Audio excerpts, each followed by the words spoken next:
In this video, I will show you how you can fix the iPad screen color problem on any iPad. Now to fix this issue, first of all, just go to Settings, and under Settings, just tap on Accessibility. From here, just tap on Display and Text Size. Now on this page, just scroll down and you will find a few options. First of all, you will find the option for Smart Invert. Now, if this option is enabled, just turn it off, because when this toggle is enabled, the display of your iPad will invert the colors. So make sure you disable this toggle. Now also, if Classic Invert is enabled, just turn it off, because it will also invert all the colors on your iPad. After that, you have the option for Color Filter.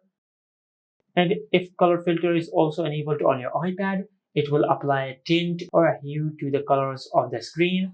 So make sure you disable this toggle. And after you disable all these three options, you will fix the screen color problem on your iPad. But for example, if you're seeing a green line on the screen of your iPad, or if your problem is that you're seeing a black dot on the screen, so in that case, you might have a hardware problem with your iPad. Just take your iPad to the nearest service center and they will fix your issue.